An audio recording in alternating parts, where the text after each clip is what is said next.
Buongiorno a tutti, per me è una grande emozione introdurre Vittoria Espinel perché non la vedo da una ventina d'anni, noi abbiamo lavorato insieme tantissimi anni fa e Vittoria, devo dire, ha fatto un percorso pazzesco dal punto di vista politico perché nel 2008 è stata nominata dal presidente Biden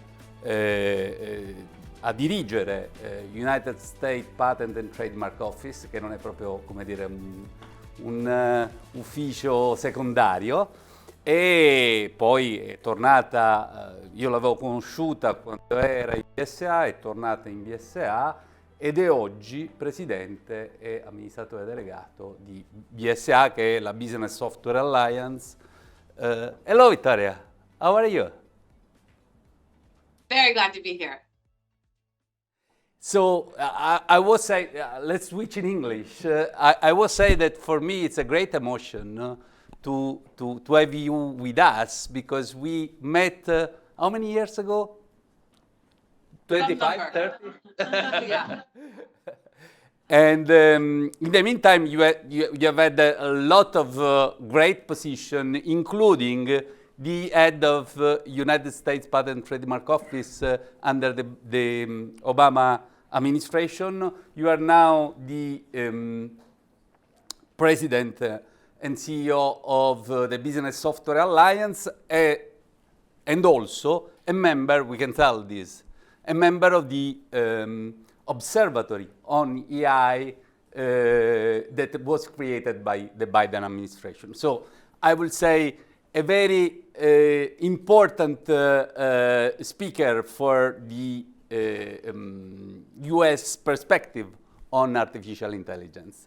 So with this, I would ask you to tell us what is your perspective on the need to regulate artificial intelligence in the States. I mean, in Europe, you know there is a regulation under discussion. We will see if it will be passed. What is your perspective on the need to regulate artificial intelligence on a regional level and or on a global level? So, Roberto, thank you so much for inviting me here today. It's wonderful to be part of this. It's wonderful to see you. I only wish I could be there in person, but thank you very much for asking me to be part of this conversation. I'm going to talk a little bit about BSA, the Business Software Alliance's approach to artificial intelligence, both in the United States, but also around the world. And then at the end, I will talk a little bit about the advisory committee for President Biden that I sit on. But just to start off as an introduction, as Roberto said, we first met, I believe, when I was in the White House, advising President Obama on intellectual property issues. I'm now the CEO of the Business Software Alliance. We are a group that represents the enterprise-facing part of the software industry, the B2B part of the software industry. So our companies develop software and they license it and work with other industry sectors. We don't represent social media companies or companies that monetize data.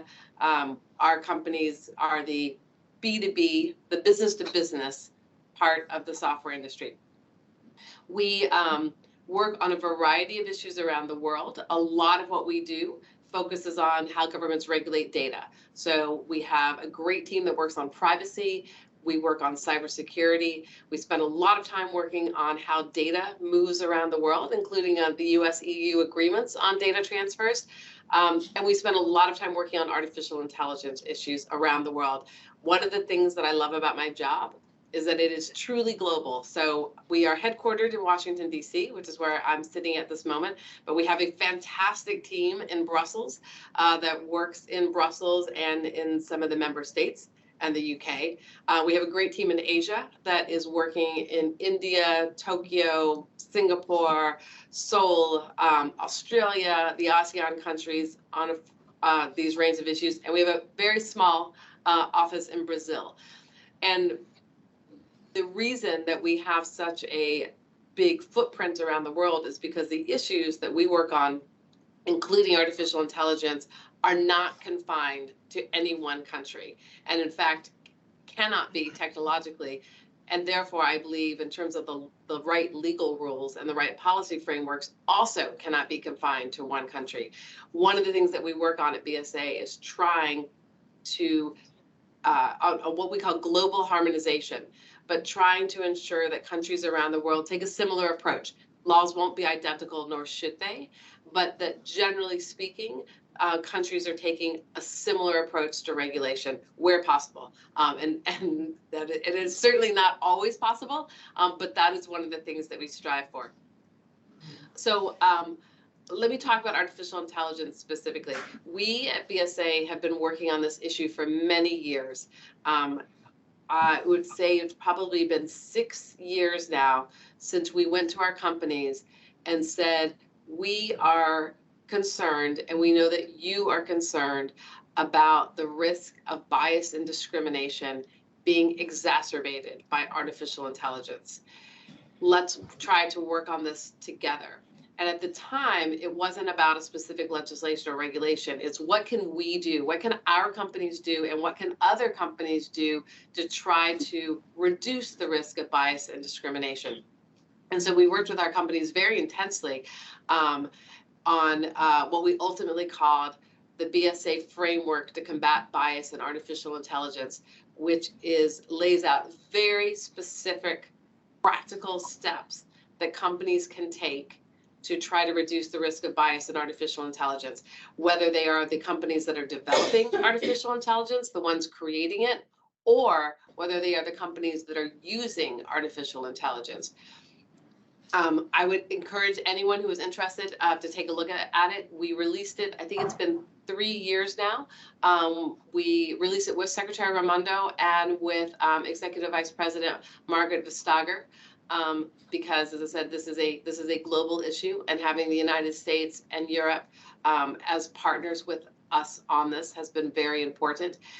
And we have continued to evolve that framework and continue to think about what can companies do in order to try to reduce the risk of bias and discrimination in artificial intelligence.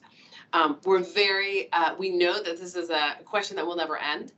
And we also know that there are other issues related to artificial intelligence that are becoming more and more prominent. So I heard in the intro, ChatGPT was mentioned a few times.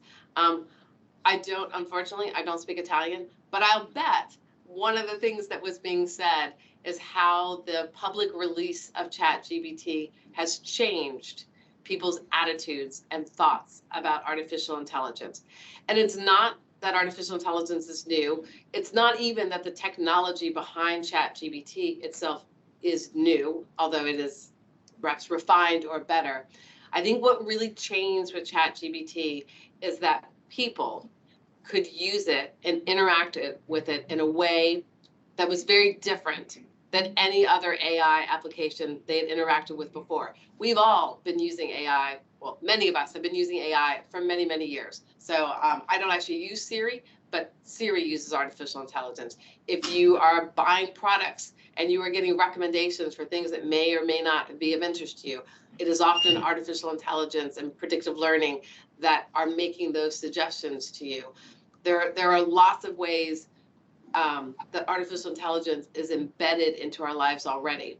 But in many cases, people don't think of those as artificial intelligence. And ChatGPT was the first application where people thought of it as artificial intelligence and interacted with it and were amazed by what happened. And so there has been this explosion of interest by the general public. But policymakers are also people. And so in the same way that people were excited, scared, intrigued by ChatGPT, policymakers are having the same range of emotions. They are also excited, scared, concerned, intrigued by the promise of ChatGPT. From our perspective, from my perspective, this is a very good thing because, and I'll talk a little bit more about this in a moment, we believe that there should be regulation that applies to artificial intelligence, particularly, but not limited to trying to reduce bias and discrimination.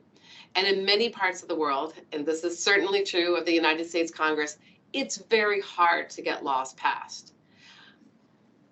Even laws about which there is a great deal of consensus.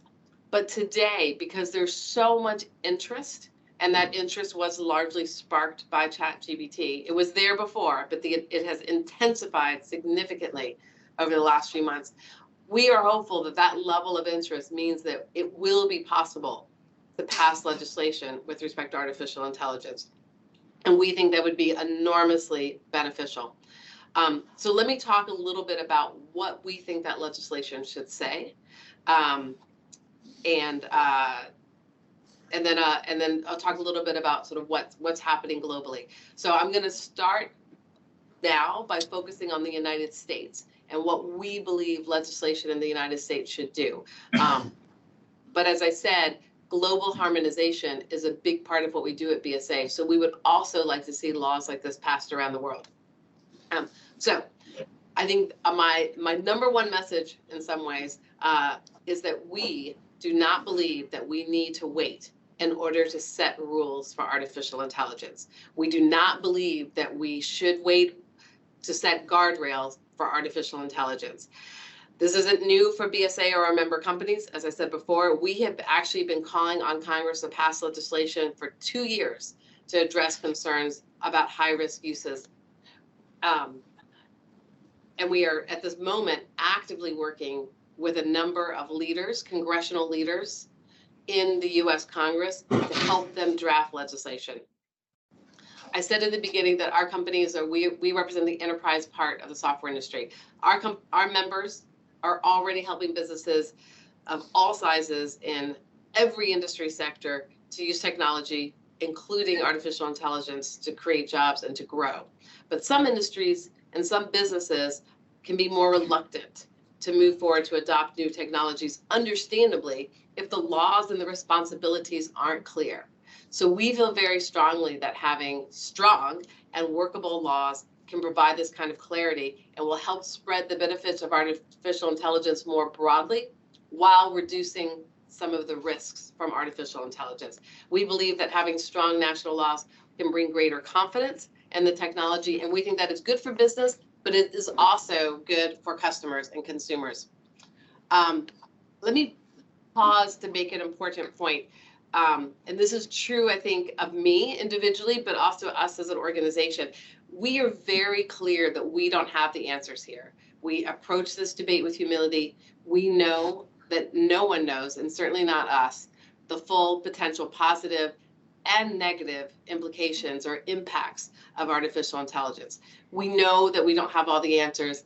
From the beginning of this process, we have been eager, we've been actively seeking feedback on our ideas and eager to incorporate that, because the more smart people that we have working on this together, the better.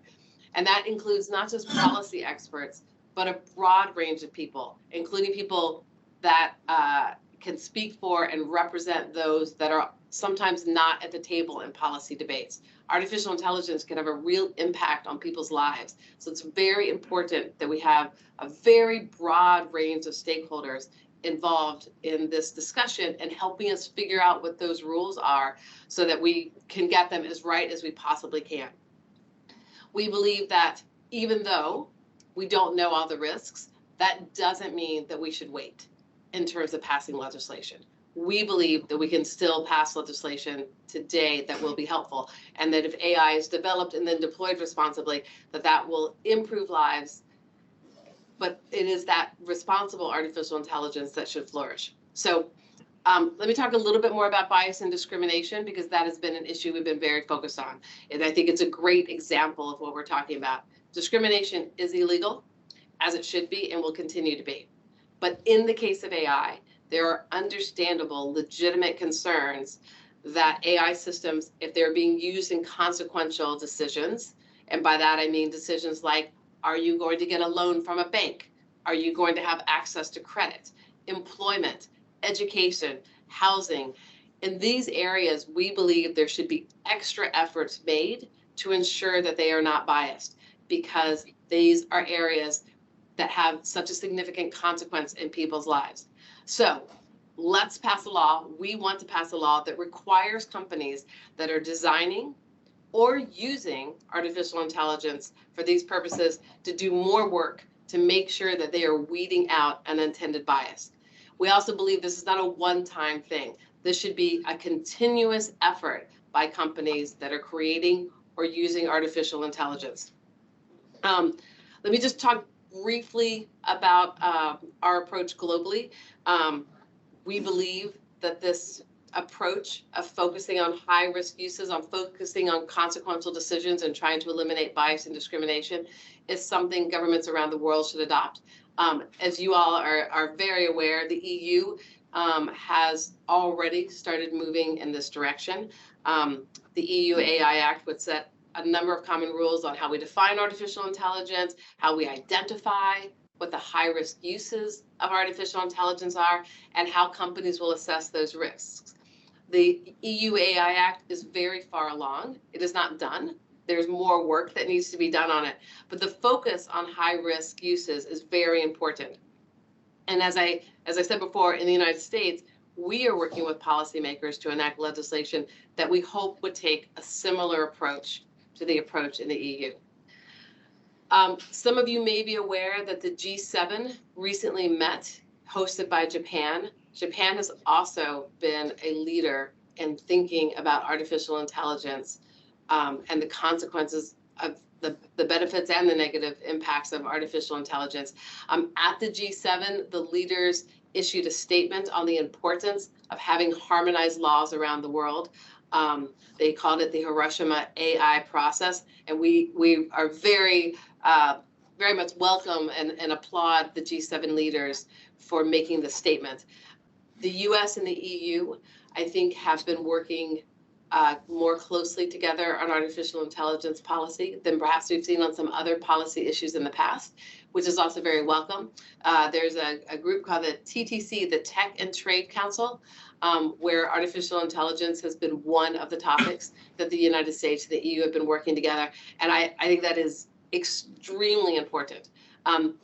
So just to finish this section of my remarks, as I said at the beginning, clarity and consistency can have great benefits. They will allow the benefits of technology to be spread, but we have to make sure at the same time that we're mitigating those risks through responsible legislation. I'm going to very briefly talk about the work of the Advisory Committee for the President on Artificial Intelligence. So the acronym is the NIAC, which is not a very pretty acronym, but it's an advisory committee of experts set up by President Biden to make recommendations to the president on artificial intelligence. We very recently, I think in fact just a week ago, issued our very first report and set of recommendations to the president. I encourage anyone who is interested to go and read it. One of the things that we recommended there are many recommendations on the report, but I will focus on one because it's relevant to what we were just talking about, which is encouraging the administration to itself adopt impact assessment to use a less technical term, to encourage the administration to ensure that all the agencies of the U.S. government are themselves taking very detailed steps to try to mitigate bias and discrimination. And we would like to see it go even further and have the government require those that are what we call procurement in the United States, but to require those that are contracting with the U.S. government to also be taking practical, detailed, workable steps to reduce the risk of bias and discrimination. Last year, for the first year of the committee, I was the chair of the Trustworthy Artificial Intelligence Working Group. This year, I'm very pleased to say I will be chairing the group on international cooperation, which is something that is both near and dear to my heart and a big part of my own professional experience.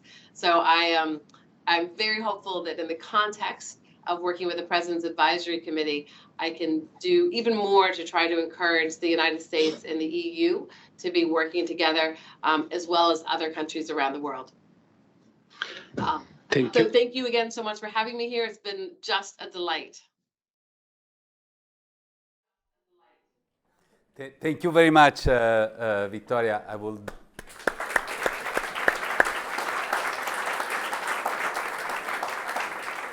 To conclude this part and to leave the floor to Giulio and then the panel, I want to say two things about what Victoria just said. The first is I'm not surprised, but it is very important that the industry, or I mean, a voice from the software industry indicate very firmly that we need regulation. And the second element that I would emphasize, and will be a big item of discussion in our panel, is the bias and discrimination. It is a big, big issue. We have heard from Victoria, and I know how Victoria is keen on this topic, but I think this should be a topic not only for legislators, but also for companies. And with this, and thanking again Victoria, possibly we will have other occasion. Do not wait other 20 years before e-meeting. Maybe I have just last question before you go. You mentioned harmonization as a backbone of the global AI strategy. We heard during the past week that Sam Altman of OpenAI first said that they will not get into Europe if the AI Act is passed as it is now, but then he changed his mind. How do you think that harmonization can be achieved globally? Because, I mean, it seems that the US approach is more lightweighted, the EU approach is more conservative. How do you think we should progress? So I think the EU has moved first in terms of AI regulation, but it is my hope that the United States will not be far behind. And we are doing all that we can at BSA to try to encourage the United States to be taking steps that are similar to the EU AI Act. Not, as I said, not identical. Every country in the world doesn't have to have identical legislation. We have different legal systems. But we think the approach that the EU is taking is, generally speaking, very positive. I'm a lawyer. Do I have changes that I would make in the EU AI Act? Yes. Are there words that I would change here and there? Yes. Most significantly, do I have some concerns about the focus on general purpose AI? Yes. But overall, I think the approach that the EU is taking is a very sound one. And it is very similar to what we are encouraging the United States to adopt as well. So I can't speak to Mr. Altman's comments about OpenAI. I don't represent them. But I can tell you that I think there is a real opportunity for some significant amount of global harmonization. And I think if the United States and the EU came together on an approach that was similar, again, doesn't need to be identical, but was similar, I think that would be so powerful in terms of an example to other countries. I know that there are other nations around the world that are thinking actively about this issue, but are also looking to the European Union and to the United States to see whether or not those will be useful examples to them. And if the United States and the EU could come together on an approach that was similar, it would be a very, very powerful example.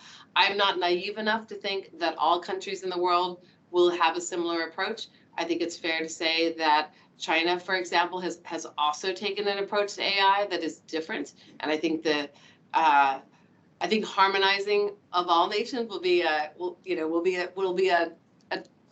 20-year journey, perhaps longer. But I do think a substantial amount of harmonization is actually very, very possible, and in part because there is so much interest in artificial intelligence. So I feel like if we seize this moment, if the United States and the EU move together, I think there are a number of other governments that would also be interested in having a similar approach. So I think there's tremendous potential. Thank you very much, Victoria. Thank you again. Yeah.